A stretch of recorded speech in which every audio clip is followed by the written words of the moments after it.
depending on your sport, depending on your activity, your goals, what you're trying to achieve, that sort of extra volume that you're adding for mental toughness training, or to really just try and push through whatever plateau or imaginary plateau that you have, could actually just be hurting your gains and your progression.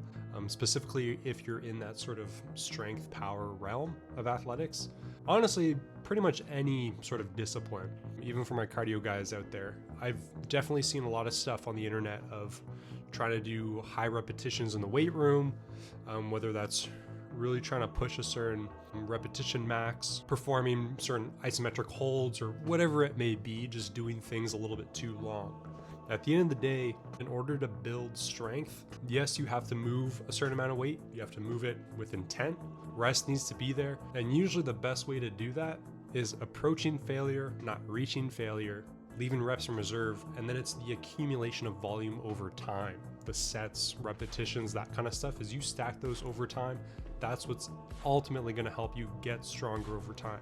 If you're doing drop sets all the time, where you're trying to lift the most amount of weight you can, followed by subsequent sets of slightly lighter loads to build size and all that kind of stuff, you could potentially be hurting your gains, because now you're not necessarily going to be able to train that same movement, muscle group, or movement pattern as much throughout the week. You'll see this a lot in Olympic athletes, where doing 3 to 4 full body workouts a week, and a lot of your sets, if your main goal is to build strength and power, you're never going to failure.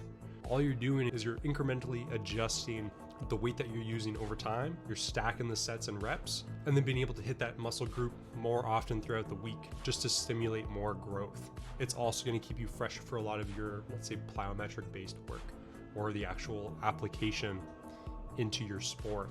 If you're doing stuff to failure, I guess this video is talking more, let's just say, strength and power. If you're just going to failure all the time, you're not gonna be able to work out as much. It's also going to affect how you're moving on the court, floor, field, whatever your sport may be. And yeah, it could potentially be hurting your gains. Flipping back to, let's say, the cardio side, now I'm kind of in the realm of rowing. And so rowing is very much a power endurance sport. The idea is to basically produce enough watts relative to your body weight. So it really just ends up being watts per kilogram, and then how efficient you are at maintaining that wattage over time. So then you got to build up your aerobic thresholds, anaerobic thresholds, VO2 max, through basically just a bunch of different type of training. It's usually pretty simple, but it's very repetitive and redundant. And the thing is, if you're always trying to go hard all the time, you're going to take away from those training sessions where you actually have to go hard. And then when you actually have to go hard, you're fatigued and you can't push as hard. So let's say those shorter anaerobic intervals. If you're going too hard as well, then you're not properly building up those aerobic systems, because now you're tapping into, you have too much lactic acid in your blood. So you're not training your aerobic system properly.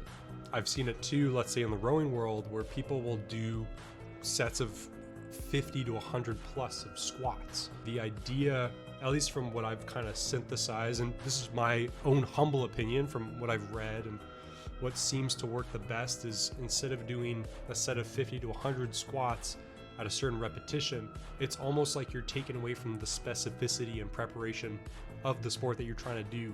Rowing isn't doing 50 to 100 squats, although let's say like a 2K is technically 200 leg presses. The thing is, you're building endurance for a squat pattern, not necessarily the rowing stroke pattern. The other thing is, your time would probably be more spent building maximal strength and a little bit more hypertrophy, sarcoplasmic hypertrophy, to actually build glycogen stores in your muscles that will then help transfer to those longer, let's say 50 to 100 stroke rowing intervals, rather than trying to build muscular endurance through just squatting.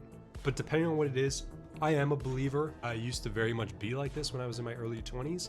I think right now it's always trying to adjust the mental fatigue and picking my spots on when and where to push my training sessions.